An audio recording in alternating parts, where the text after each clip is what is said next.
Hi everyone, welcome back. It's Laura. Thank you so much for joining me today. If you all are new, I am coming to you from Connecticut, Zone 6. And it is currently October 1st. Happy fall, y'all. Happy spooky season to everyone who celebrates. And we're in the front yard today. We're doing a front yard autumn garden tour. So I figure we will start over here by the road. We will make our way around in the rainbow garden. And then we will go towards the front of the house. And I'll show you guys everything that I have going on over there. So here we are by the road here. Everything that's down here, I kind of try to make easy to care for. Like maybe even drought tolerant.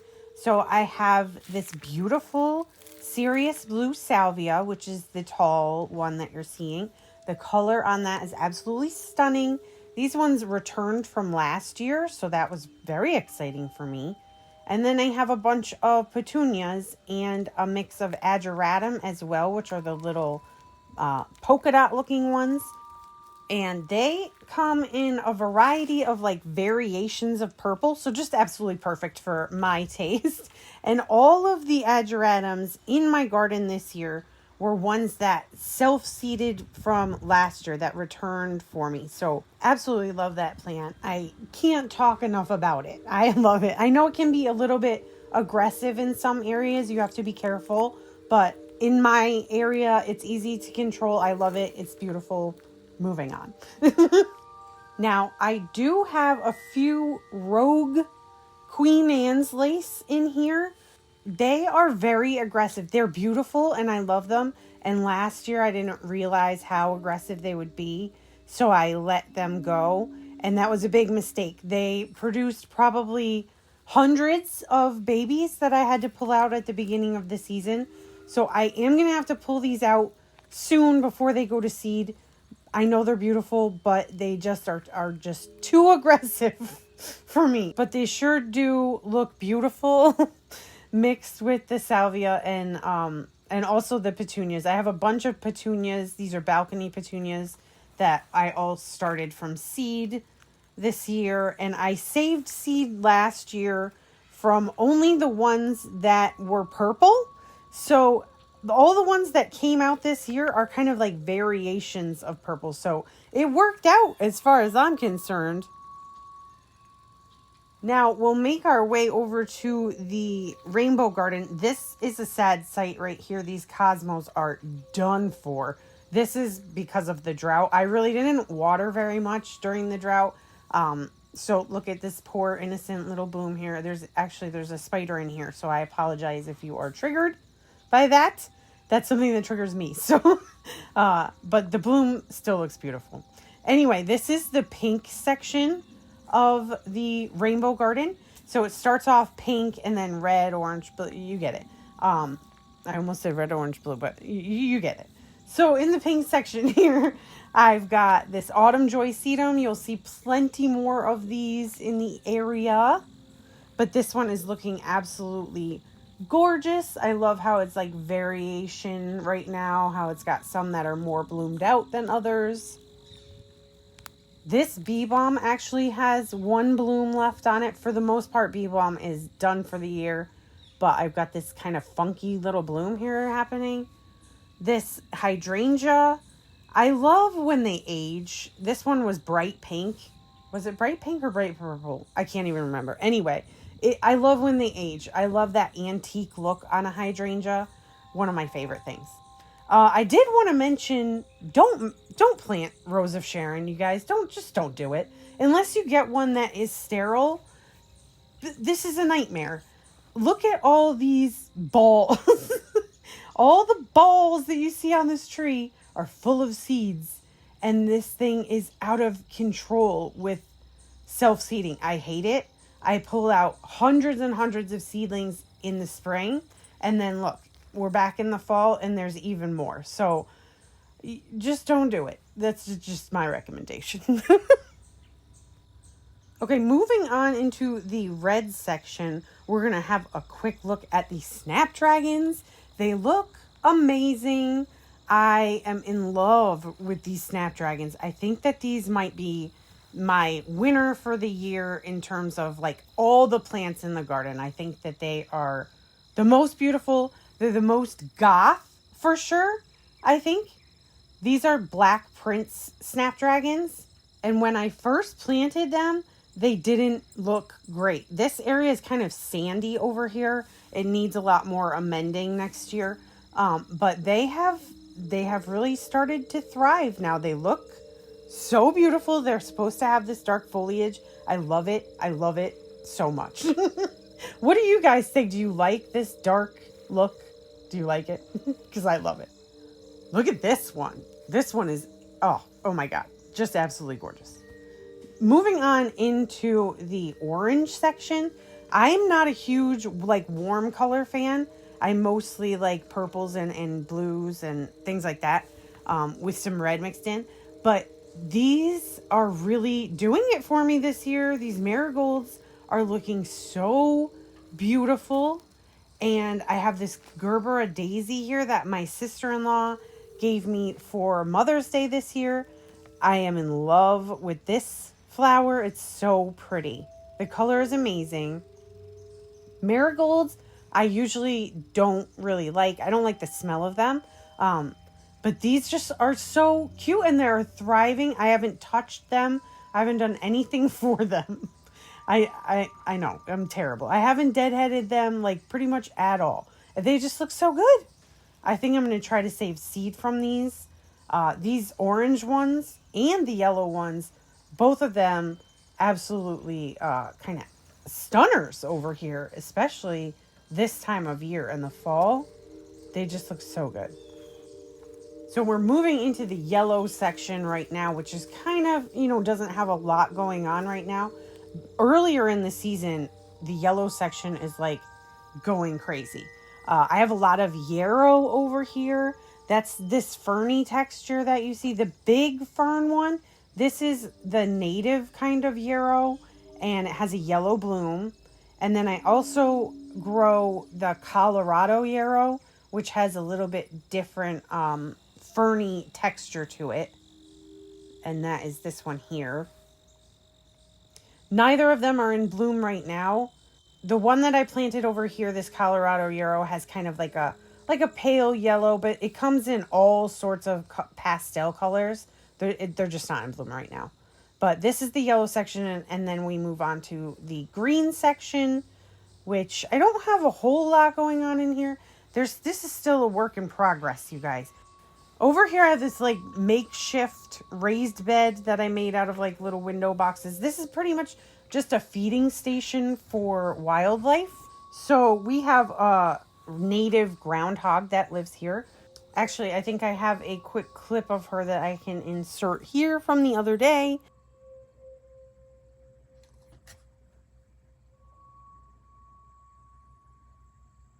And I love her, and I choose to live in peace with her. So I do try to give her some food now and then. However, she doesn't hang out over here anymore. She used to all the time, and now she kind of hangs out closer to the house. So she hasn't really been, it's kind of full of weeds right now, basically, is what I'm trying to say. Anyway, this whole area kind of needs work, whatever. It's a work in progress. I'm sure you guys can relate. There's plenty of areas to work on in the garden, so you got to prioritize. I do still plan on working on this deer in an upcoming like DIY project video. I think I'm going to do it in like December and make it like a Christmas themed situation. So stay tuned for that. So that's pretty much it for this area of the garden, the rainbow garden. Now we will swing over to the pumpkin patch. Is pretty much done, you guys, except for these two plants that I left. They're in terrible shape, obviously. I'm letting them go, but they're still pumpkins. They are still making pumpkins. So I'm just leaving them until they stop. I am probably going to have to pull them soon. I thought we might get a frosty night, but it looks like we might stay above still. So they might hang on for a little while longer. There's like 4 or 5 pumpkins in here, you guys, that are still small, but they are growing fast. But they look disgusting. I'm going to have to pull these soon. But towards the end of the season, I kind of just let things go. Is anybody else like that? I like to let things just do their natural cycle of life at the end of the season. And it relieves some stress for me also. I know that my hydrangea situation is not great. I made an attempt. An attempt was made to sort of stake them up a little bit, but they're just heavy. And I'm gonna come back at it with a real attempt. I'm gonna get them all nice and beautiful. They're gonna look gorgeous by the time I'm done. But for now, they're looking a little sad. It's not great. Over in this area, I mostly have those panicle hydrangeas. Then I have a lot of this Autumn Joy Sedum, which is just looking so beautiful this time of year. It's just my favorite. And then I do have a lot of lavender as well along the edge here. Most of these I got last year on clearance. So they were all $5 or less. But they're different types of lavender, and some are like thriving more than others. But they did overwinter. Most of them overwintered just fine. So that is a positive. I'm loving this view here. Absolutely beautiful. And then I have a few spotted bee balms that self-seeded themselves over here. I have a bunch of them on the other side of the driveway. So they just, floated over here. That's a good one for bees. The bees are pretty much done for the year. I have seen maybe a few left, but for the most part, they are gone, which is sad. And now we will swing over to the other side of the driveway here. And things are looking okay over here. Like I said, with the drought, I haven't been watering much just because it is the end of the season. So I'm not that concerned if plants do die off. But they've been doing all right. I still have a lot of ageratum in bloom over here. These, again, like I said, these all self-seeded. I have a lot of alyssum lining the side of the garden here. How did that sound? And then I have a crimson 9-bark in here. That's what that dark foliage is back there. I don't know if you guys can kind of see that. But that's one that the deer really like to eat. And I wish I had taken that into account, because they do eat off of it often. This is probably like the third time that they've trimmed it back for me. So that's annoying. But what are you going to do? I could spray it, and I should spray it, but sometimes I don't have time or memory for these things. I still have some petunias in bloom.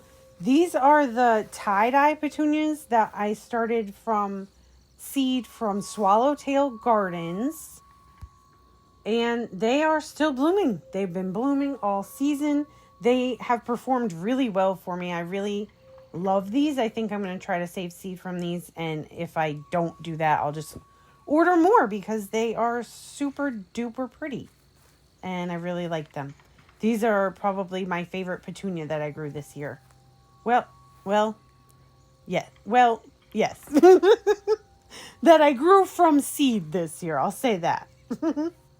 Now you will see a lot of these black balls. These are just dead echinacea. I leave them standing for the birds, and they love it. So for the most part, I just leave them up all winter. These are Queen Lime Red zinnias, and they are still blooming, and they're looking gorgeous. They don't look great at the bottom of the plant, but the blooms are still looking great.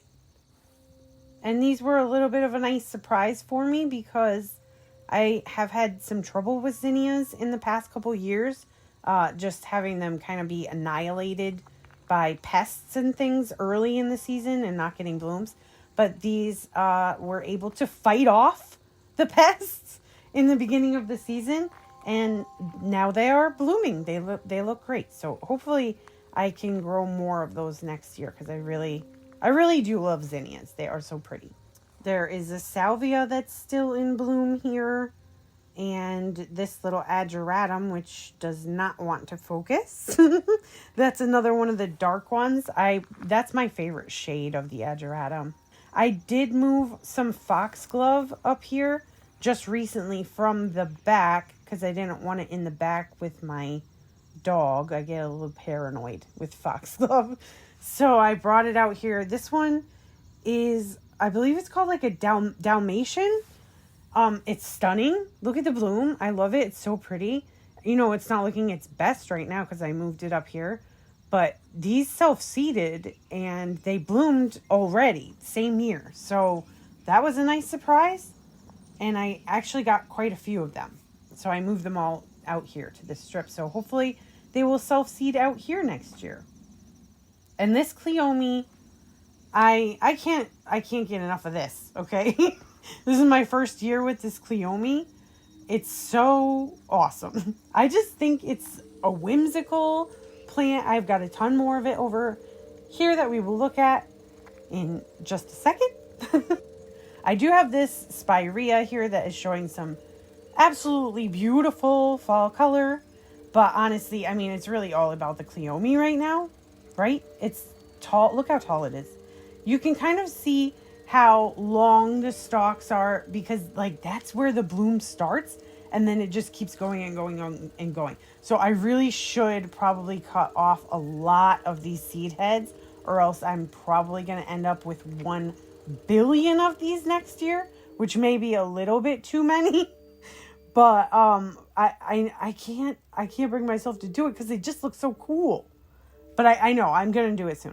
Anyway, over here by the path, I just have a few things lining. I mean, it's not looking great because of the drought and because it's just the end of the season. But I've got some alyssum over here, some creeping Jenny. And then really it's about the Sirius Blue Salvia again over here. The color is my favorite. I grew this out by the road last year. The ones that are out there now self-seeded from returned from last year. And when I did grow them last year, I knew I wanted to have them closer to the house this year. And so I am absolutely thrilled with them over in this area. I think they just look so beautiful. And down towards the end here, there were a few snapdragons that popped up as well. And I just love the color combination of that dark red mixed with this bluish purple. And then, of course, we've got more ageratum and more purple in the background because we've got this tall verbena as well that is just really putting on a show right now. Absolutely such a fun backdrop. I'm loving the verbena. I had hoped to grow hollyhocks as a backdrop this year, and they grew, but they got rust. If you guys saw. So I'm just really happy that the verbena looks as beautiful as it does because I was really wanting to have a nice backdrop against the house this year, and I think they look amazing. They're so pretty. And then on the arch here, this is a ruby hyacinth bean vine, and it is absolutely out of control. But it's blooming, you guys. It's finally blooming. The one that I have in the back still is not blooming, but this one is in bloom. It's hard to see because they're really up high. I think that the blooms must want to be like really reaching for the sun or something. I don't know. This is my first year with this vine, but it's amazing. I'm really happy that it bloomed because I'm hoping to collect seed from it for next year for sure. And then I have this beautiful Night Embers sedum here. I actually have one on the other side that did not do well. But moving on. Let's go over here to, this is kind of like the rock area, rain garden area situation. We don't come over here that much, but I've got a few interesting things. This plant here is a black pussy willow, and this is from this year. You guys, it came from a twig that I bought at the Connecticut garden show. and I stuck it in some dirt, some water. It grew into a plant. I can't wait to see it next year. This black lace elderberry has been stripped by a deer. They really like elderberry as well, in addition to nine bark. Those are some of their favorites. And they do love hydrangea, but they haven't been that bad with the hydrangeas this year. The milkweed that I planted over here has gotten taken out by aphids. But I do have this beautiful salvia over here. It's super tall. It's like almost 4 feet tall. It's blue. And I got this one from Select Seeds when I went to that sale. Their end of the season sale that I got all those little seedlings at. If you guys never watched that video, you should check it out. That was a ton of fun. I have a panicle hydrangea over here. This is a purple pussy willow over here. I've got a couple more hydrangeas in the back. And then next to them is a comfrey. That's what this big leaf is. It has powdery mildew right now. But this is comfrey. And this was here when we moved in. So that was 10 years ago. I know it's medicinal. I haven't learned too much about it. It does bloom like a beautiful flower. Anyway, that's pretty much it for the front garden. I thank you guys for joining me once again.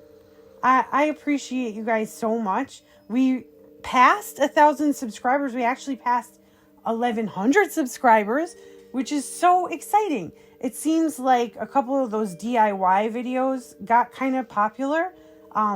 I don't know how you guys feel about that because this is a gardening channel, but I am probably going to do more of those because I really do enjoy them. And it's just I would love to grow this channel into more than just gardening, you know. Oh, I did want to mention these cosmos. I forgot to show you these. They're gorgeous. These are chocolate cosmos. They're beautiful. They're in bloom. They finally bloomed. And they're so pretty, aren't they? I just love them. Anyway, thank you guys so much. Again, I will see you all in the next video. And that's it. Bye.